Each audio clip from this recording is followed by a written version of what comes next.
Hello and welcome to today's music lesson.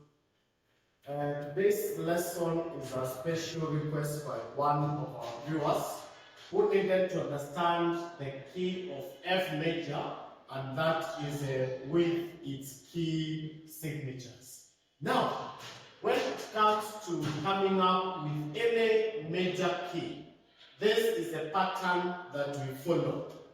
There has to be a tone, then tone, semitone, tone, tone, tone, semitone.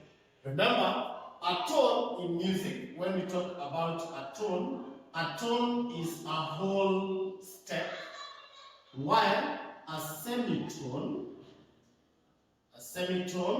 is half step. When it comes to the key of F major, we have our tonic note, which will be F, and the other note at the other end will be F. Now, between F and G, we are supposed to have a tone that still represents tone. G and A is supposed to have a tone. A and B is supposed to have a semitone. B and C is supposed to have a tone. C and D, we are also supposed to have a tone. D and E, a tone. And lastly, E and F, we are supposed to have a semitone. Now, in music, naturally, semitones usually exist between E and F and B and C. I'm going to use this sample piano keyboard here to guide us in getting the tones and semitones. Now, as you know, a piano is made up of white notes and sets of 2 black notes and 3 black notes. 2 black notes, 3 black notes, 2 black notes, 3 black notes, and so on. Every key that is usually before 2 black notes is always a C. So this note before the white note before the 2 black keys is a C. 2 black keys, the note before them is a C. 2 black keys, the note before them is a C. Remember, we use the first 7 letters of the alphabet in naming music.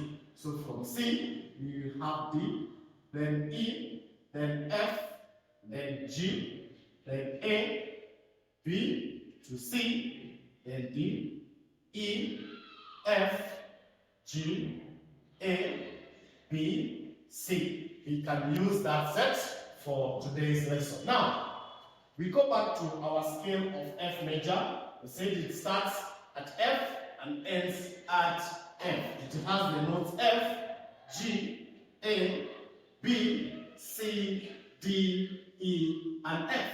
And we want to see, is this scale following the rule we have just given up here?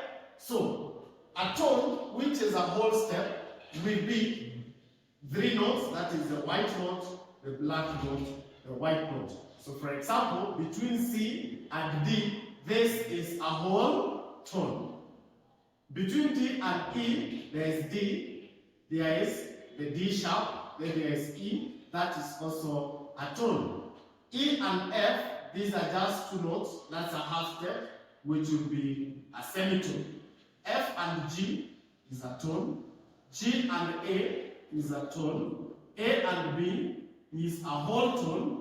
B and C is a semitone. C and D is a tone. D and E is a tone. E and F again is a semitone. Now, we come to our scale here. We have F. So we want to see between F and G, is it a tone? Come back here. F and G is a tone. So this one here is correct. There is a tone. Then G and A. Up here between G and A, it is a tone. And that's exactly what we need here. That is correct. A and B, we have a tone. But down here, we require a semitone. So what are we going to do? We are going to bring about what we call a flat. Why a flat? Because we have a whole tone and we need to reduce it to a semitone. Now we have a B here, which now makes this a whole tone and we need a semitone. So we are going to lower the B by a semitone, and we shall come back to the black note here, which is both A sharp and B flat. And we are going to go with B flat. So in the scale of F major, this B here is usually B flat. The note here is usually B flat. It's a flat. So from B flat to C is from B flat up here to C is a whole tone, because there is one step, 2 and 3. So it's a whole step. This is a correct tone. Then from C to D, it is a tone that is correct. D to E is also a tone. And E and F, we said here, is where we have semitones naturally existing. And that one will be a semitone. So these are the correct notes of the scale of F major. Now we are going to represent these notes on the treble staff and on the bass staff, and we have our key signatures already in place. So in the treble staff, remember, the spaces represent the word face. So the first space down here is F, the second one is A, the third one is C, and the fourth one is E. The lines, down here we have line E, the second line is G, the third line is B, and that's where our flat is lying. Because we say our flat is on B. That's why we have the key signature here. Then the fourth line will be line D, and the last one will be line F. So on the F major treble staff, the notes will be as follows.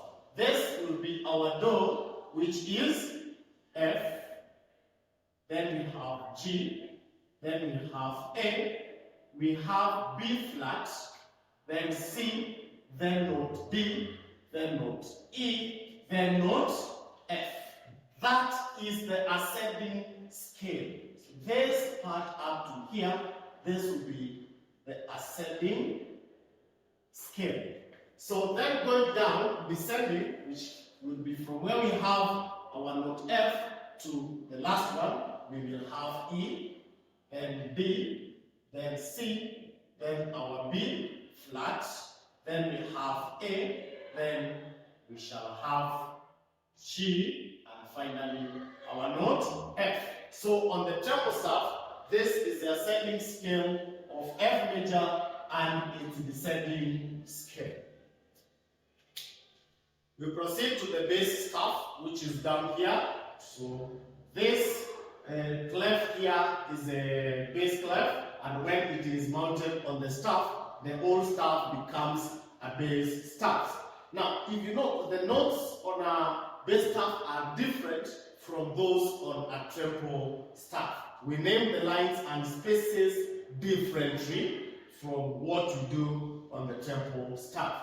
So on the bass staff, our F is below line 1. So if we get a ledger line down here, that ledger line will give us a new space. So down here is where we have our F, then our G, then our A.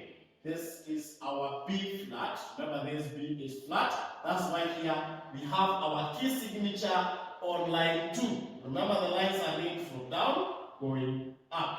Then from B flat, we shall have C, and then D, and then we shall have E, and finally F. This will represent the ascending scale. Here will be the ascending scale on the bass staff. Then from here we have E, we shall have D, then C, then our B flat, and then our A, then our G, and finally our F. So remember, this note on the line 2 is our B flat. And this will be the descending scale. This will be the descending scale on the bass staff of F major. So Take note keenly on how we name those notes. Remember, as you name, your semi-brief should match the note. The semi-brief you represent should match the note below it.